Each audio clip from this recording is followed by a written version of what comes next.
Hey y'all, welcome back again to another episode of Healthy Design. I thought today we would talk more about pain. Um, the nervous system is something I've always been interested in, definitely early on in PT school. Um, we definitely learned, some things in school. Some of the pain science it's come a long way since I was in PT school, so I'm sure the curriculum's a lot different now. So I was actually doing some things, above and beyond kind of outside of class to learn about things. And so some of the people I've learned the most from are Lorimer Moseley and David Butler.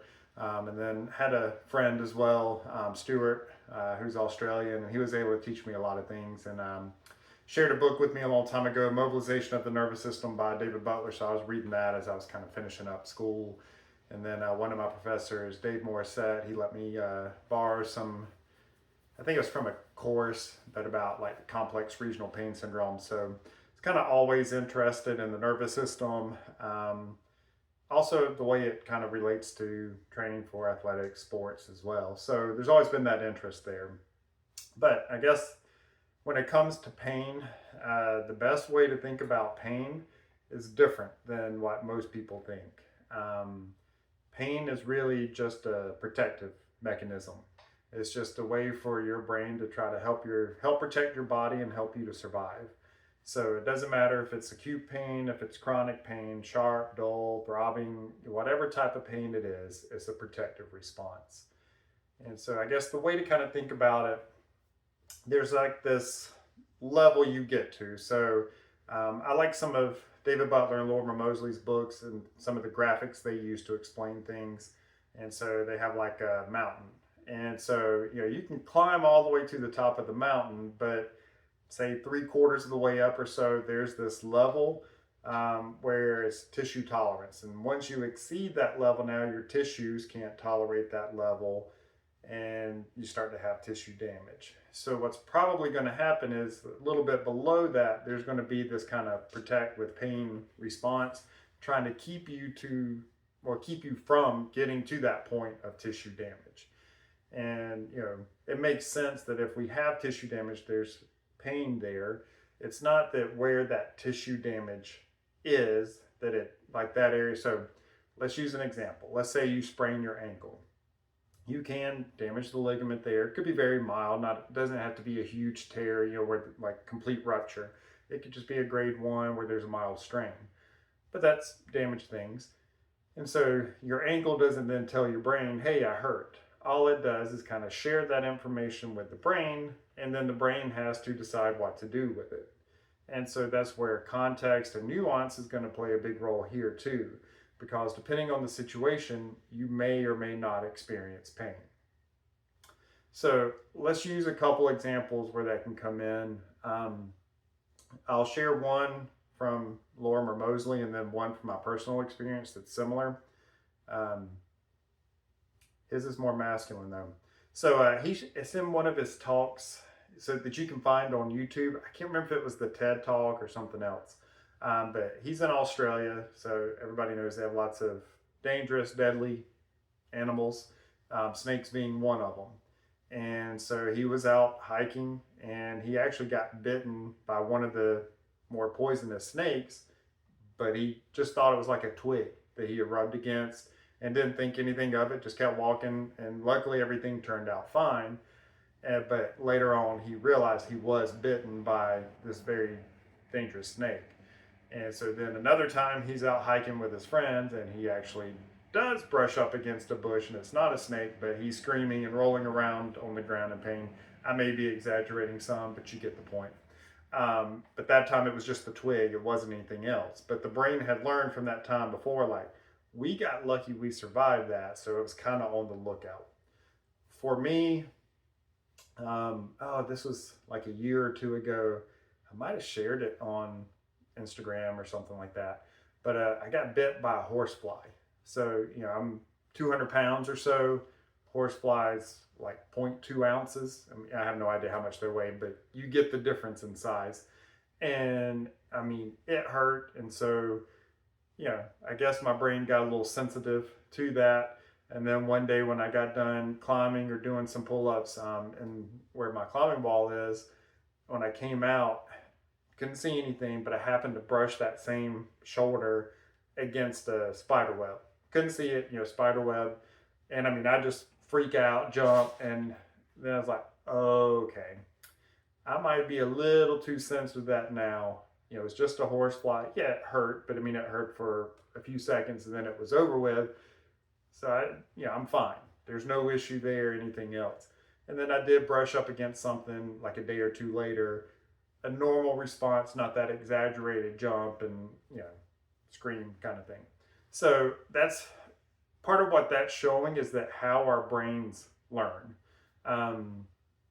If there's this expected outcome that our brain has basically for anything we do, if that outcome occurs, then that just strengthens that input, it strengthens that cycle, that expectation, etc.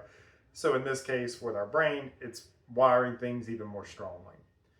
And so we have to change that wiring some, so we need to change that outcome. So if it has this expected outcome, we need a different one, so then it starts to go this way.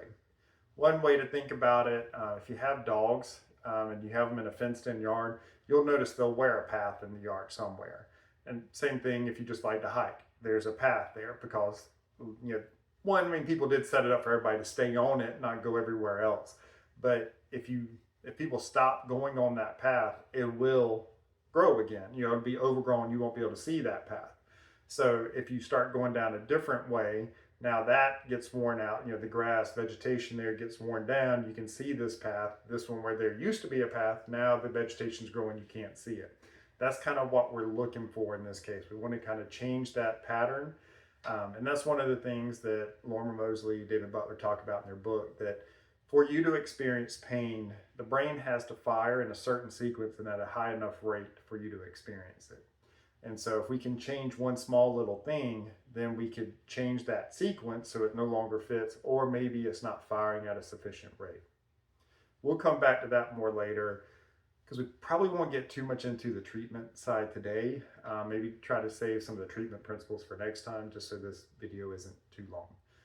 But we got to change some of that learning, some of those expectations, and then that can have a big role in how we deal with pain, how we manage pain, and how we perceive it too.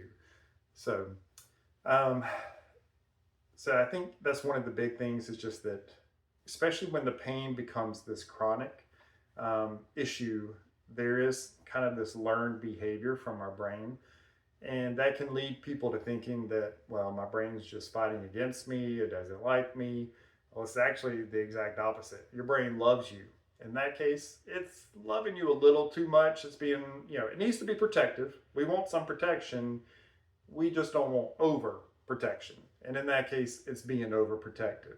So, the basic treatment idea is, well, how do we get the brain to calm down, to love us enough, but not too much, and, not too little, and then see what all kinds of things fit underneath that. So again, pain's a learned response. It comes from our brain. Doesn't mean you're crazy. It's not what we're saying. Not saying it's made up either. It's not this made up experience. It's a true experience. It's, but what it is that wherever you have an issue, that part of the body is going to send information up to the brain. Based on all the information the brain's taken in, it's going to decide whether something is dangerous or not. And if there's enough danger signals coming in, the brain feels threatened, then we're much more likely to experience pain as an outcome. And again, that's because it's trying to protect us. It's trying to take away some of that threat. It's trying to keep us safe. And some examples for this, I have plenty of clients who, they have back pain. And they'll notice that on days where they eat a lot of carbohydrates, they have more back pain. Well, eating food didn't change anything mechanically with the back. They're not even moving their back. They're not lifting. There's nothing. So there shouldn't be any reason for that to create more pain in their back. Other people, again, we can use back pain as the example. They have other stressful life experiences that occur, and their pain levels go up. Even though they're not doing more activity, they haven't done any of the usual activities that trigger their back, pain or anything like that, but yet their pain levels go up. This is why. It's because there's more threats coming into the brain, even though it's not directly related to that. But it's like, oh goodness, I need to protect. What can I do? Well, I'm going to do what has been successful in the past, that expected outcome. So I'm going to have pain as an outcome. That way I'm going to keep them from moving. And that makes perfect sense when we do have either tissue damage that has occurred or tissue damage that could be imminent if we keep going. If it makes us stop because something hurts, well, then we don't get to that point of tissue damage, or we give that tissue that was damaged time to heal and then get back to normal. Um, One example I'll kind of use sometimes, or just to convey the point of how that context, that nuance can play a role, is, like if a guy's going out on a date with his wife or girlfriend, and they're in a big busy city and they're all dressed up going to a fancy dinner, say like in New York City, and they step off the curb and he twists his ankle, but yet there's like a bus or a cab barreling down the road, and they're all dressed up, she's hanging on his arm. He's probably not going to experience pain in that point, because one, he doesn't want to get run over, hit by the bus or the cab, plus he wants to look tough, so he's going to just walk across the street and probably not have anything happen. Yet you have him, when he's by himself, there's no car coming, nothing else, and he twists his ankle, he's probably going to limp across the street until that goes on, and then he'll walk normally again.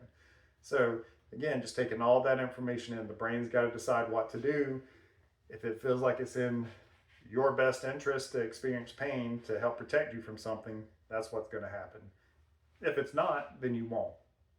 And so that's why, definitely if there's a life-threatening situation, you often don't experience pain. One of the stories, I don't remember which book from Butler and Mosley, but they mentioned one where like a man went to have surgery on his neck and they ended up taking a bullet out of his neck from like one of the world wars. And he didn't know he had even been shot.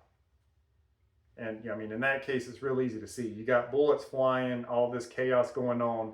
You're just trying to survive. Feeling that, experiencing pain at that moment probably decreases your likelihood of survival rather than increasing it. And so that's why he didn't experience pain at that point. So I hope that helps out kind of explaining some of those aspects of it. Again, to kind of, I guess, what we have to work on is knowing when the pain is valid versus when it's not. So what I mean by that, kind of going back to those earlier examples, if someone just ate more carbohydrates and had pain, I guess I didn't clarify that. So what can happen in that case? The carbohydrates are pro-inflammatory, and so that inflammation, that's just going to be another danger signal coming up to the brain. So that's why that could indirectly kind of increase back pain. I'm not saying carbs are related to back pain, cause back pain. I'm just saying inflammation can. That's one thing that could increase inflammation. Other things can too. Stress, same kind of thing. We get inflammation and just other danger signals. The way our body handles stress, that fight, flight, or freeze, that's kind of a learned behavior too. That's also a survival mechanism. So the brain's kind of working in a similar pattern there, or similar way, to where whatever's been successful in the past, what helped us to survive, that's kind of that expected outcome. That's what it's going to do again. And so, if that previous outcome or that previous experience wasn't maybe the best way of dealing with things, we want something new, just like with the pain, then we've got to do something different and give that time for that wiring to occur and become dominant. So again, I don't think carbs are all evil. I'm just using that as an example because there was research actually showing that carbohydrates increase back pain. I think it's a VA study. But what we have to do is kind of figure out when it's valid versus not.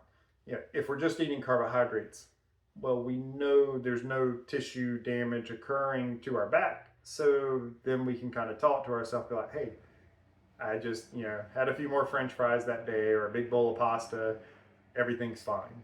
And even that talking there, it's not ignoring what happened. It's not ignoring that the pain levels were up, but it could be enough to kind of signal to the brain like, hey, this is fine. We don't have to worry about this. We don't have to freak out about this. Maybe that helps the brain to calm down, unwind a little bit, and then the pain levels go down too. Now, let's say we have this history of back pain. Something happened where we had to pick up something heavy, and we know our mechanics weren't the greatest. They weren't terrible, but they weren't the greatest. and our back's a little bit sore, like, yeah, I mean, I did something, not exactly right. I might have to be sore for a little bit on this. But again, if it's not some serious injury, serious problem, then we can just put it in that right perspective. Yeah, it wasn't ideal what I did, so I'm going to be sore for a few days and then I'll be right back to normal. It's no big deal. I don't have to worry about it. So that way we can still be honest, but we can reframe things in a way that's less threatening. If there is a serious injury, then we need to treat it seriously. And that, again, if we're talking about a back pain, maybe there's a serious injury. It's like, okay, well, I did something to my back. I need to get this checked out. Let me call the doctor. Let me go see them. And then I'll figure out what I need to do, whether I need more testing, physical therapy, whatever. So there's still ways, even in that case, where there is a serious issue, that we can help to kind of decrease the threat as much as possible. We don't want to decrease the threat when that threat's valid. If it's valid, we need to take that into account. And we'll talk more about this in the treatment side. One of the things I think it just helps explain things well, is again, Lorimer Moseley and David Butler, they have a book, The Protectometer, talking about the brain, and they'll talk about DIMS and SIMS, so danger in me versus safety in me, and kind of looking at that from different perspectives. And that way it can help to reframe things to where, we're kind of approaching things in the right way. This is where, if you are really in tune with your body and kind of know, it can come in very handy. I've always, since a little kid, I've always, played sports, exercised, different things. So I tend to kind of know what's going on. Even yesterday for me, I had a crick in my neck, just, some of the muscles tight. So, it still hurts just a little bit turning that far, but I know it's not a big issue. And so it's just like, it's a little bit sore. Another day or two, I'll probably be right back to normal. It's not a big deal. And so, sitting here right now, it doesn't hurt. It hurt a little bit more yesterday, even just at rest. Today, nothing at rest. If I just really push it, then I feel a little something. So I know I'm going to be just fine. And then, there's been other times where, one of my sons accidentally broke my little toe one time. And I knew as soon as it happened what it was. But again, luckily it's a big deal in the sense it's a broken bone, but it's a little toe and there's not anything they can do about it. So it's like, well, I'm just going to keep playing in the pool and doing things like that. And it hurt. So I had to limp, for a little while, but again, everything was just fine. So luckily I haven't had anything too major happen to me. Not everybody can say that by any means, but we still just want to kind of put things in that right perspective. Whether it's major or minor, we want to put it in that right box and kind of deal with it accordingly. What we definitely don't want to do is take that minor thing and make it this major thing that's overwhelming, and then our brain's kind of freaking out. And we also don't want to take that major thing, try to ignore it or pretend it's not there and push it down into this minor box. That's not going to work either. Our brain's going to know when we're lying to it. So that's why we have to be honest, accurately assess the situation, and then just come up with a plan. I think that kind of helps calm the brain down, knowing that, okay, they're taking this seriously. They're going to try to survive and not just be stupid, basically. So, all right, that's probably enough on this side. Next time, we'll talk more about kind of treatment. In general, we want to get back to moving. Moving, it just plays such a huge role in our health. It also plays a huge role in pain and our experience of pain, but we have to be able to find a way to do that safely, to where that's not bringing in more threatening danger signals to our brain.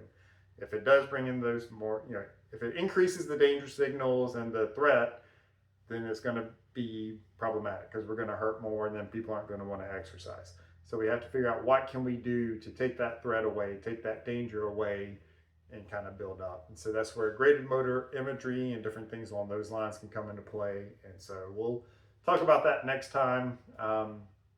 If you guys would do me a favor, please like and subscribe.